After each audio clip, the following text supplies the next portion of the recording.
Welcome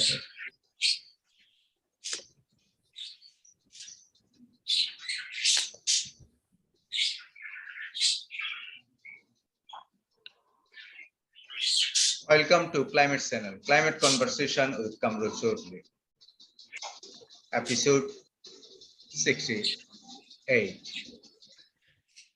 In this episode, we are going to discuss on our road to Sharm el-Sheikh COP27 after the Glasgow COP26 is done and dusted. We are now moving towards Sharm el-Sheikh. We have had Glasgow Climate Pact agreed upon in COP26 last November. And come November, we are going to meet at Sharm el-Sheikh.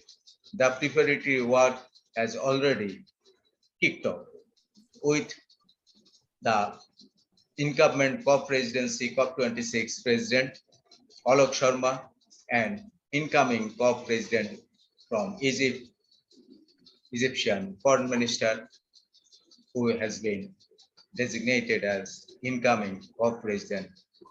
They met, and hopefully the preparatory work is in full swing from right now. And we are also having very soon the first AWG LCA meeting and also other meetings on our road to Sharm el-Sheikh. What are the major agenda items? Hard nerves. The soft agenda item like fixing global adaptation goal, doubling or quadrupling climate adaptation finance, defining global adaptation goal,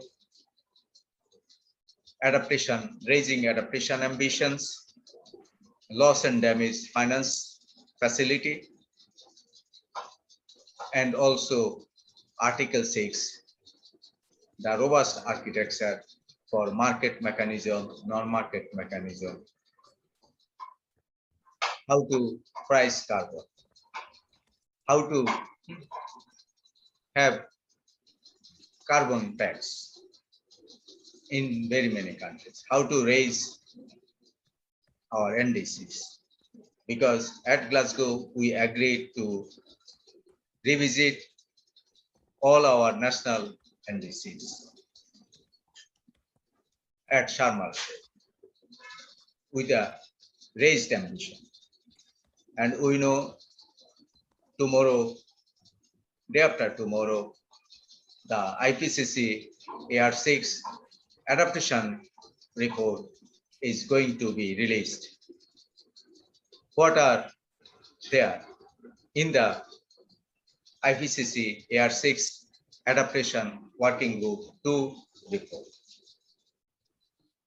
Whatever we have heard from leaked document that 3.3 billion people are on the hook of adverse impact of climate change all over the world, which is in the upcoming IPCC working group 2 report.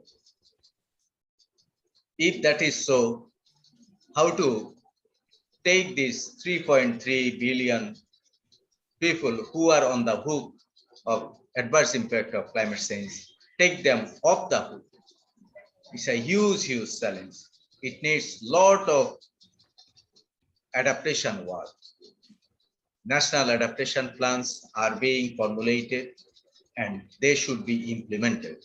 The implementation roadmap is important, and support for implementation roadmap of national adaptation plans are also of paramount importance, because community adaptation, ecosystem-based adaptations, transformative adaptations, and avoidance of maladaptation are essential. And those who are working onto the ground, they know how challenging is that effort. Without much ado, I would now like to request Anna Abad of Chatham House to set that one, to initiate the climate conversation with Kamrul Chaudhary at this episode. Thanks so much, Kamrul. It's a real pleasure to be here, and hi to my fellow panelists. So I think important progress was made at COP26, but obviously there is still a lot to be done. And COP27 and COP28 will be really important to ensure that we do not let the 1.5 degree targets slip out of reach.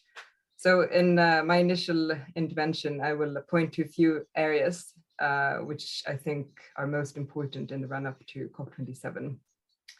One is this issue that Kamrul mentioned earlier about the request for governments to come back to the table this year with enhanced NDCs. According to Climate Action Tracker, the 2030 commitments we have at present put us on track for 2.4 degrees of warming, which is of course way above the Paris Agreement's goals, and which will lead to really devastating consequences worldwide. Whether governments will actually do this, I think, well, it remains to be seen, and I think it would be quite challenging, frankly. I think it would be important that a few countries come out early this year with enhanced NDCs to kickstart the process and to signal that we are serious about implementing the Glasgow Climate Pact, that this is not just some commitment that we made, but which we are not going to live up to. And I think the current COP president, the UK, and also the incoming COP president, Egypt, can set a good example here and come out early this year with enhanced offers. I think it will also be really important to make progress on the climate finance agenda. That is, of course, a broad agenda. It's about mitigation, it's about adaptation, it's about loss and damage.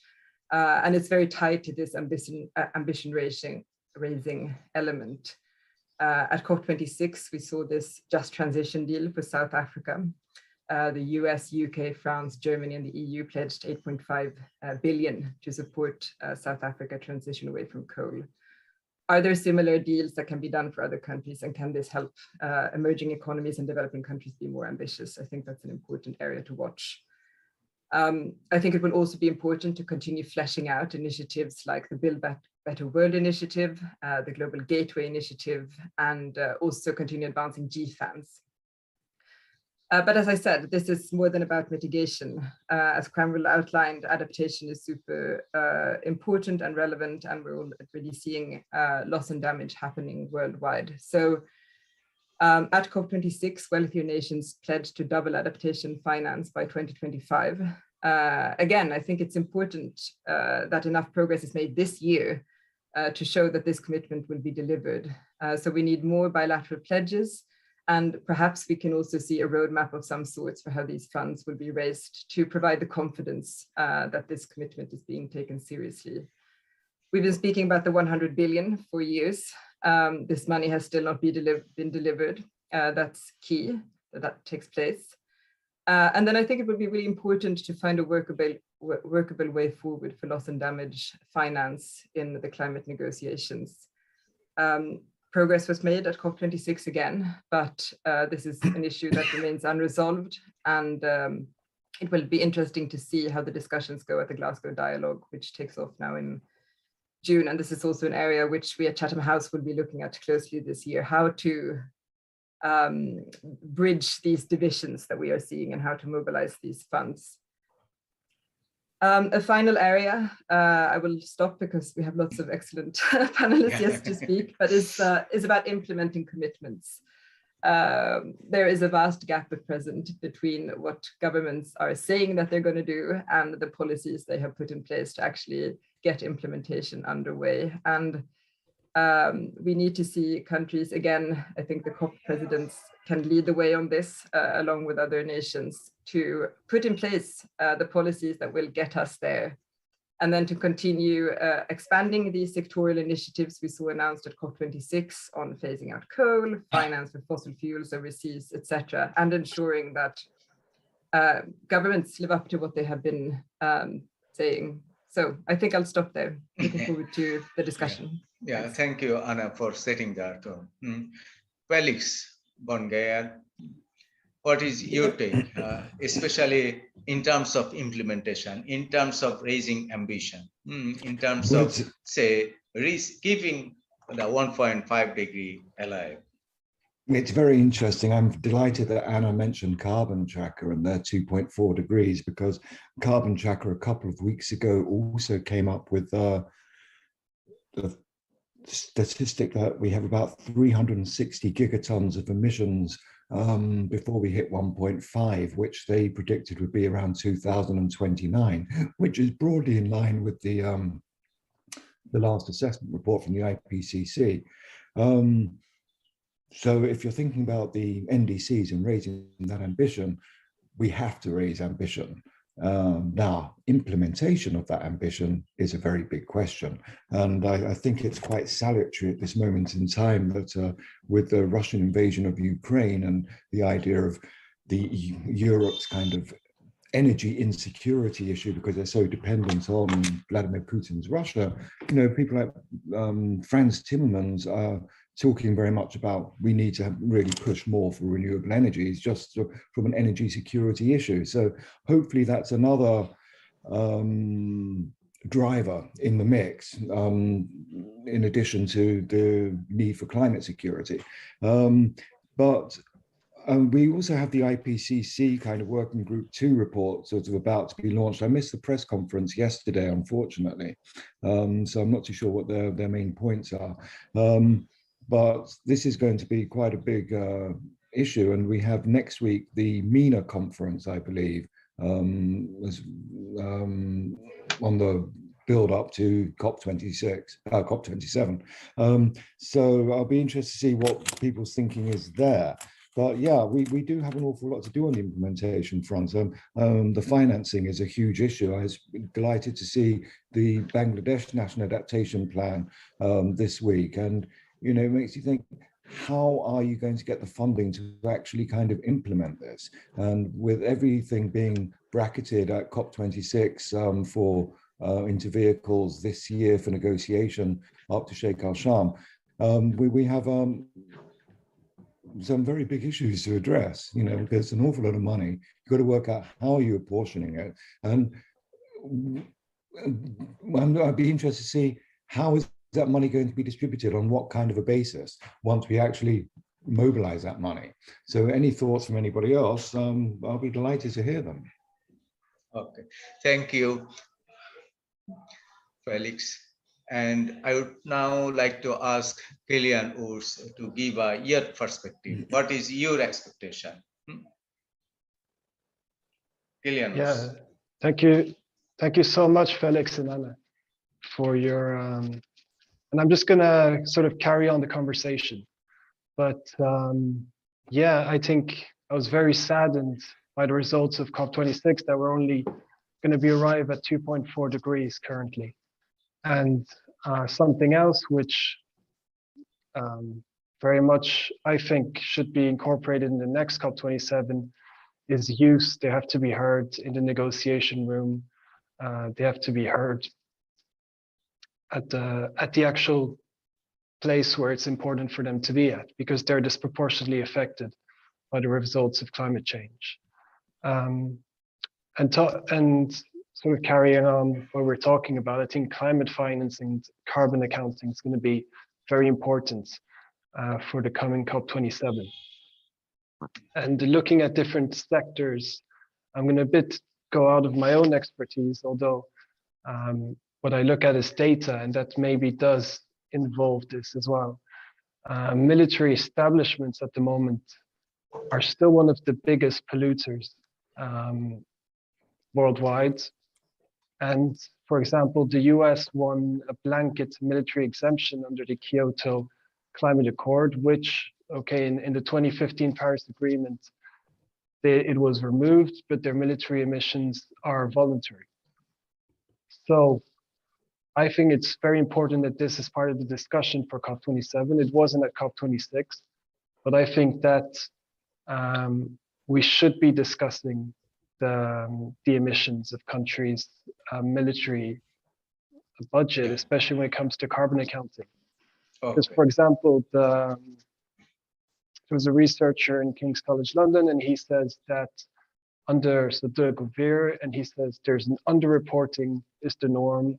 The data is either inaccessible or aggregated with non-military sources. For example, Canada reported emissions under multiple IPCC categories, reporting military flights under general transport and energy for bases under commercial institutional emissions. Okay. So I think these are things that we should be able to discuss for the coming COP. And of course, I'd like to hear what the others have to say, but thank you so much for Yeah. I will come back to you discussion. again. Kilian, thank you. I would now like to ask Ma Cleophas Oliver Merceda. What is your take? What is your perspective? Yes, hello, good evening here in the Philippines. It's 10 o'clock in the evening. Yeah. I'm connected in the private sector. I'm also in a professional organization. In our professional organization, it composed of several mechanical engineers coming from the industry, coming from the government, coming from the private and state colleges and universities. And we have also projects and programs that pertains to climate change and the impacts of climate change, because most of our practitioners design in the HVAC, those that produce the greenhouse gases, in the refrigeration and air conditioning. And we understand that our government has also programs and projects to mitigate and to adaptation of the climate change. We have the Department of Environment and Natural Resources. The Philippines is also a member of the signatories of the parties, and there are programs that we in the industry are mandated to comply. All our refrigeration or all our chillers should have a refrigerant that are environmentally friendly already. We are mandated that a certain date we need to have that chiller refrigerant that are not affecting the greenhouse gases. So basically, we in the industry are cooperating with our government to protect our environment. Thank you. Tony Cruz, what is your perspective? You have been working in a couple of African countries.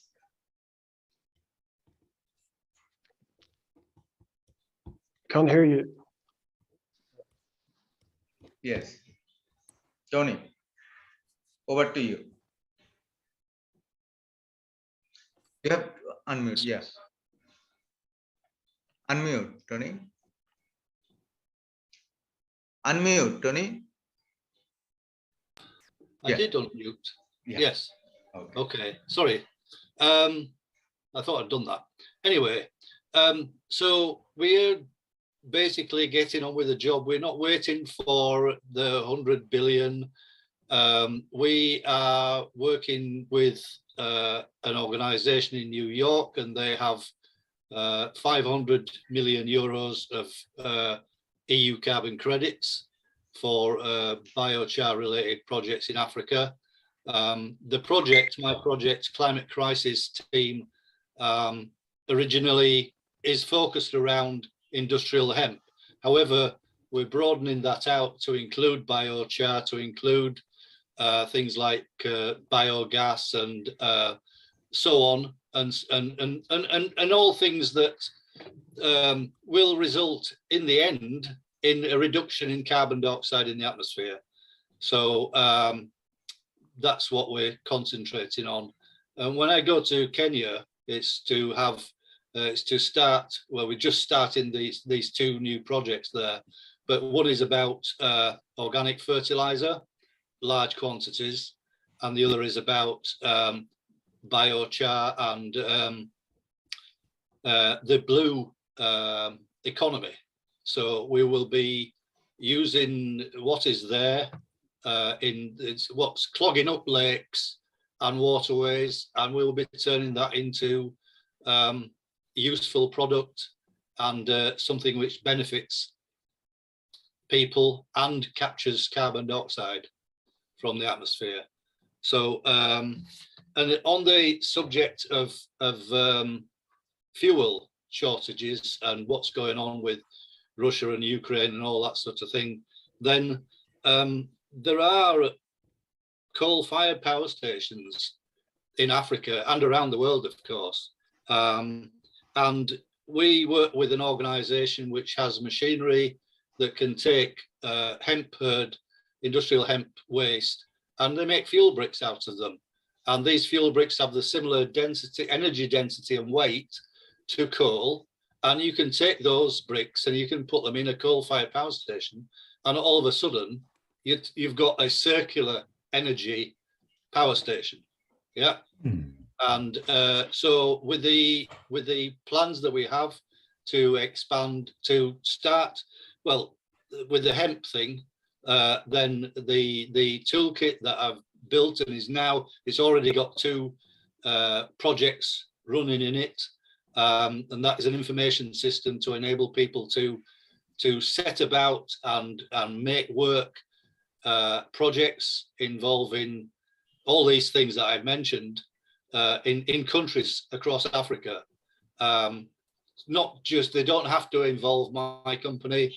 They can be completely independent. You can go in there, you can find the people you want to undertake a project, get the quotes for all the equipment, and make it work. And that will cut down the time it takes to do all that organization from what my CEO says would normally be about 2 years to 2 weeks to 2 months to get started. And the finance that we have access to is really the only one which is has got all the, it's completely bolted down as far as being authorized, and it's real, and it's real money, and we can depend on that to move forward. Thank you, Tony. I would now like to request Adrita. Hello. What is your reflection? What is your perspective? How do you foresee? Hello. I'm currently a student at McGill University studying environment and development. It's very, very interesting to hear what your perspectives are. Obviously, right now, along with thinking about the environmental justice issues that are happening all over the world, one of the biggest things that I've been reflecting on personally has been the rise in military warfare and the invasion of Ukraine. And also wondering, well, what is that going to do in changing the dialogue about coming together and creating consensus over these adaptations that countries have to make in order to reach the goals, and whether these tensions that are happening right now between NATO and again between Europe and Russia, how is that going to bring people to the table for the next COP, and seeing how they're going to be able to have a discussion and a consensus. So that's something that's been really on my mind right now as a young person as well, seeing how are we going to be able to carry out a lot of these promises when our leaders can't even get on the table to have a discussion. So yes, that's where I'm feeling right now. Thank you. We had Vanessa Packard, but she is, I think, having problem with her microphone. And also, we had a friend who has joined from Togo, Africa, Nafisato. She is also having power outage. She joined, but she had suffered a power cut outage, and then she is now disconnected. And also 2 other people from Asia and Pacific region, they have also lost their connectivity because of storm, because of say power outrage. They have been disconnected. But anyhow, show is on. I would now like to request Anna to come back again and try to flag what should we do now, especially to galvanize the momentum in terms of climate finance, in terms of climate finance definition, in terms of, say, doubling, quadrupling, say, adaptation finance or finance facility for loss and damage, and also capacity building, and also NDC support and market and non-market mechanism. Yes, I know that you'd love to discuss with climate finance and adaptation finance and mitigation finance. So I would allure you to take your this nice, easy question. No, I guess it ties into what I was saying before about these prioritized areas, and I don't think there is a silver bullet for this, but I do think we need to work through not just the UNFCCC, but also focus on fora like the G7, the G20, when it comes to delivering on these goals that we have. For instance, there were many G20 countries that did not raise ambition last year in the run-up to COP26, and which really need to do so in the run-up to COP27 if we're going to have any chance of keeping 1.5 degrees alive. So here we're talking about countries like Brazil, Mexico, Russia, Indonesia, and so on. So focus on those countries. And then, as I mentioned before, I think it would be important that the nations that did set relatively ambitious targets, so that they get on with implementation. Here, there's a big challenge in the US that Biden is having difficulties getting his bill through Congress. That is a big challenge and can have implications for the wider climate talk. The G7 is really important, not least in the climate finance sphere, I think. We have Germany as chair this year. Climate progressive government is making this a big priority. What can be done within the G7 to build confidence that the adaptation finance will be raised, that the 100 billion will be delivered, and that there will actually be progress made also on the loss and damage finance agenda. And that's an important fora for incubating ideas and for reaching consensus among these governments. But of course, it's very important to listen to the countries most affected by this as well. So encourage strong dialogue with the Climate Vulnerable Forum, with the LDC group, AOSIS, and so on. I think I'll stop there for now. Thank you, Anna. Kilan.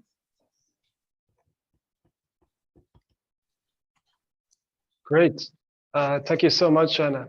And I'm just going to emphasize a point which is about convincing policymakers at the national level once they return from COP.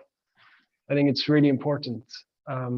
So something else I'm involved in is with Climate Interactive, which is a think tank for MIT, and they do workshops with policymakers around the world, and especially in Washington. So this, I think, is very important for them to understand. Like you're saying, there's not a silver bullet. There's more like a silver buckshot. We have to find ways of multi-solving.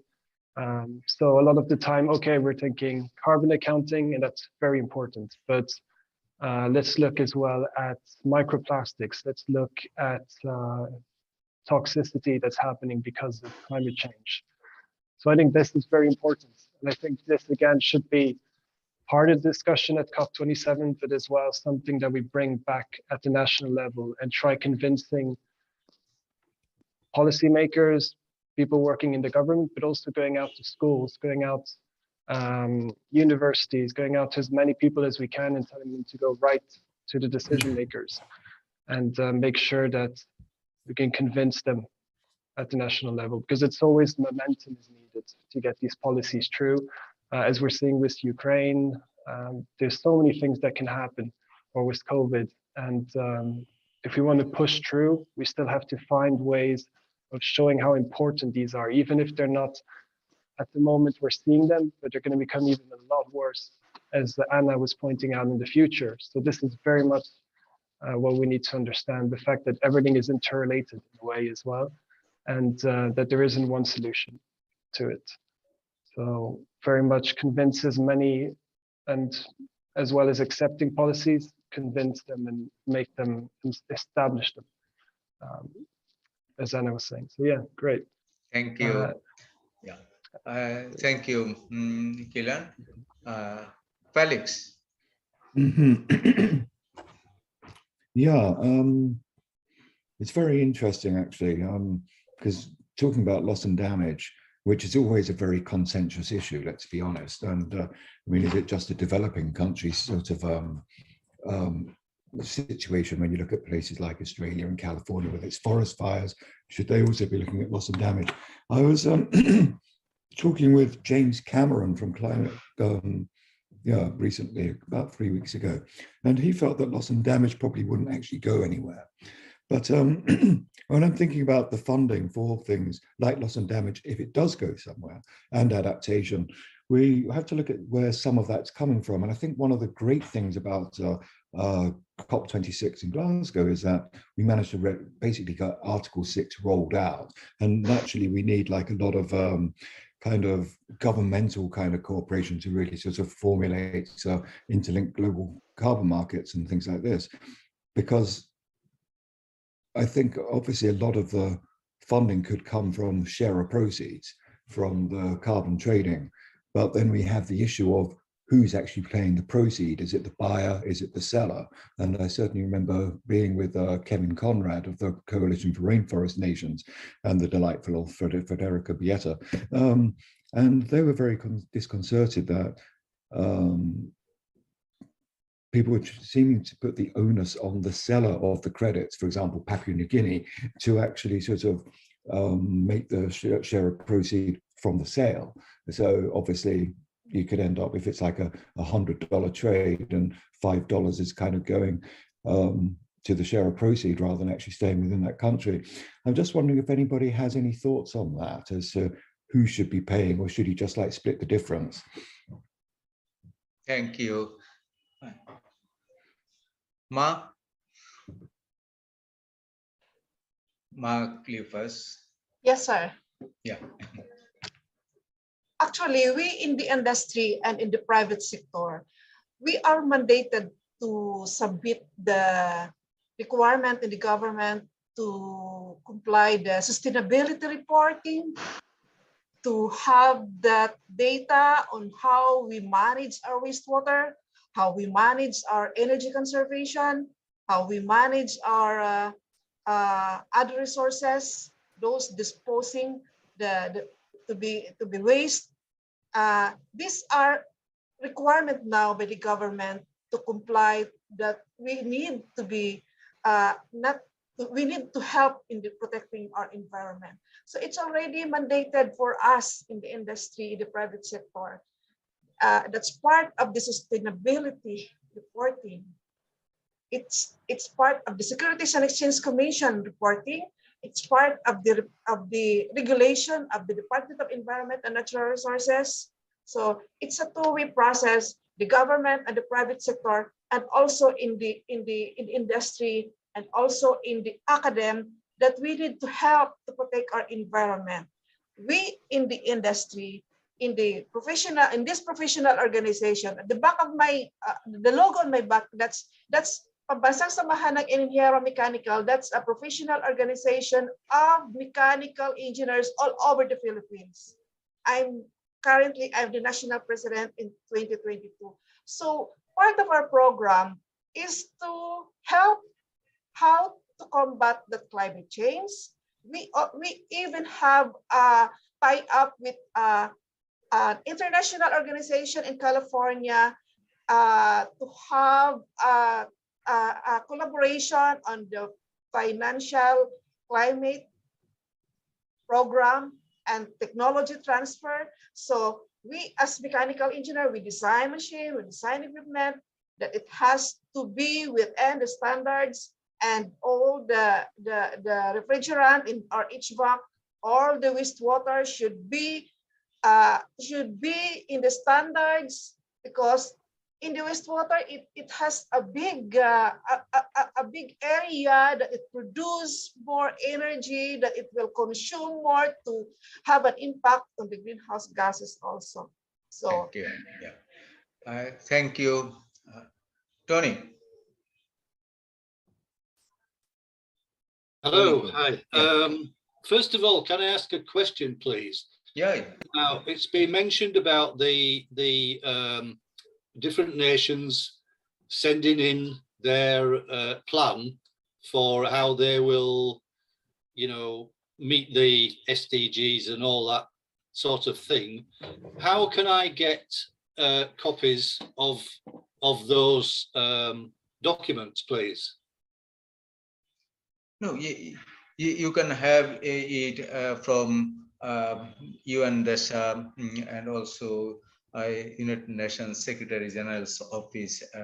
They also circulate time to time the progress of SDGs.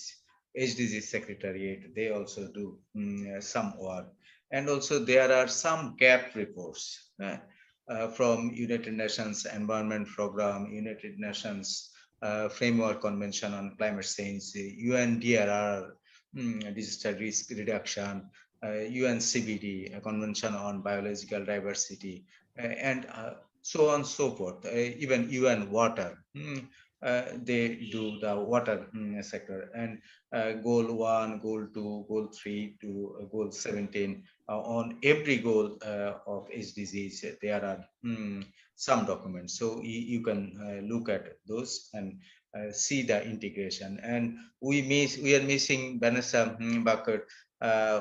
She was supposed to discuss on the linkage between climate convention and also UNDRR, disaster risk reduction, Sendai framework.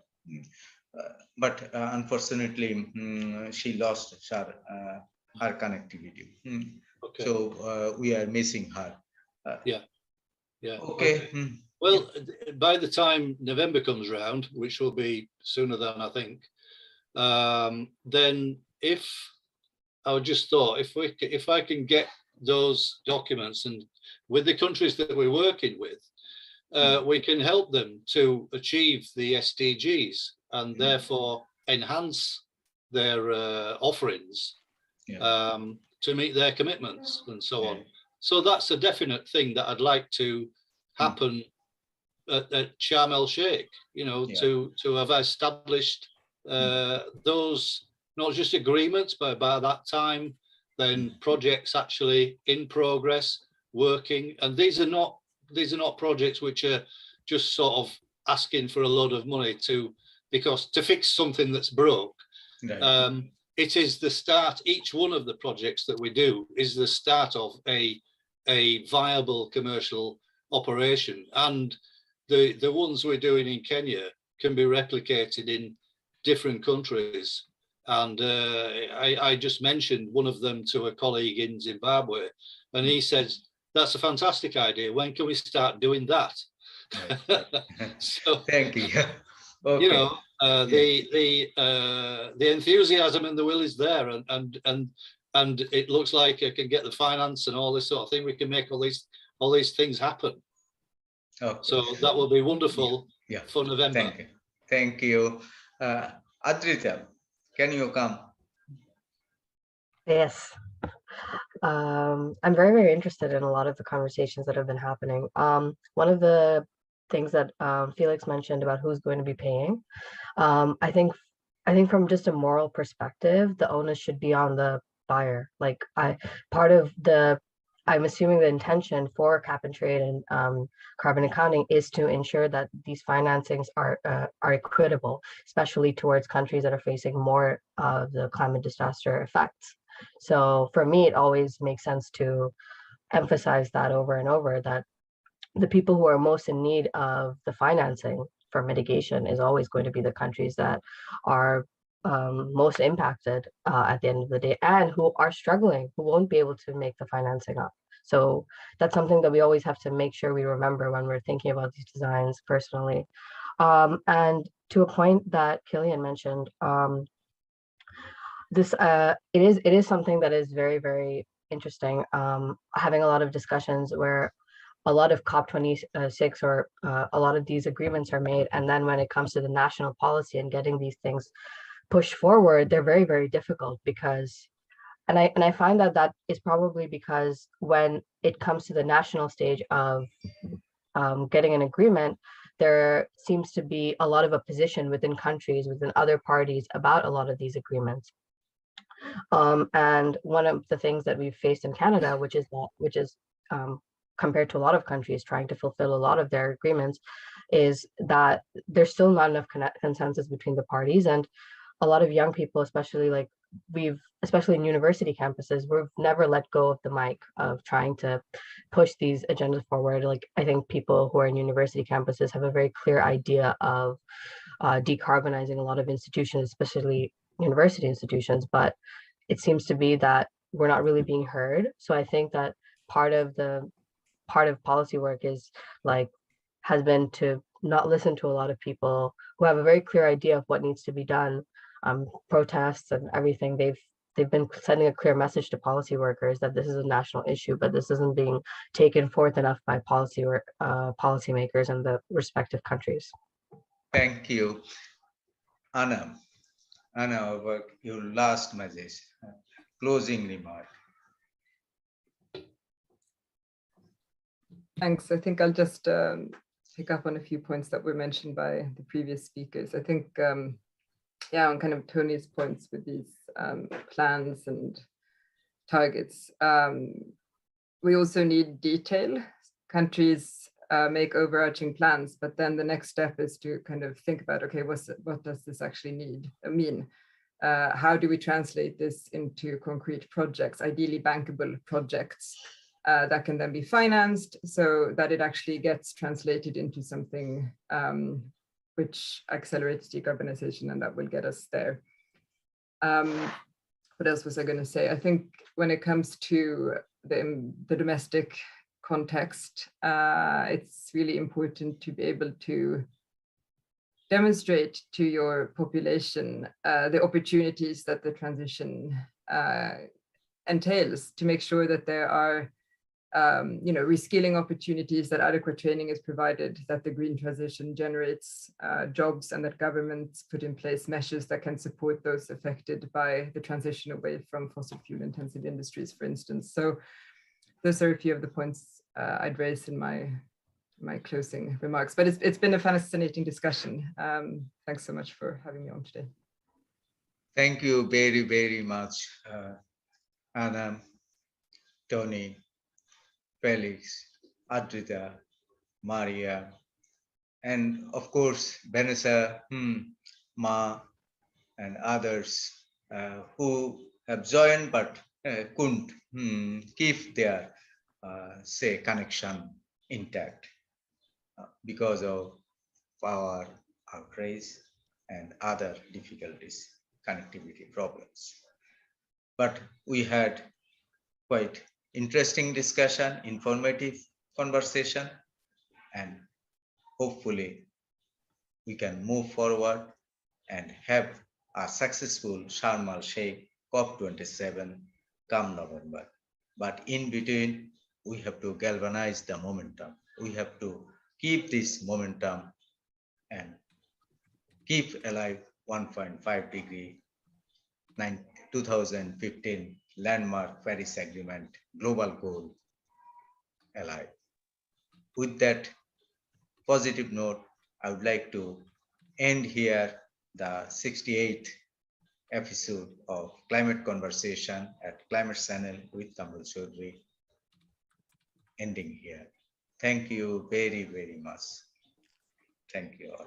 See you in other episodes. Thank you. Thank Bye-bye, you. everyone. Thank you. Bye. Thank you, Kamal. Thank you.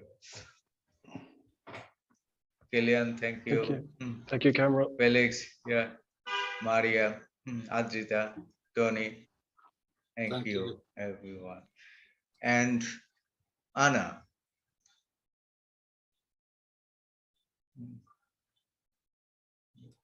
Okay. Thank you. Vanessa, can you hear me? No. Sanjoy?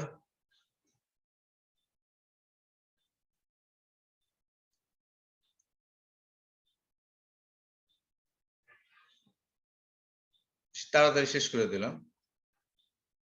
Sanjay, Sanjay, হ্যাঁ, তাড়াতাড়ি শেষ করে দিলাম। 45 minutes. হ্যাঁ, 45 minutes দাও। হ্যাঁ, ঠিক আছে। না ঠিক আছে, এটাই ঠিক আছে। 40 মিনিট স্ট্যান্ডার্ড। হ্যাঁ, আর না জমায়েত ভালোই। হ্যাঁ, তুমি ছবিটা দিয়ে দাও।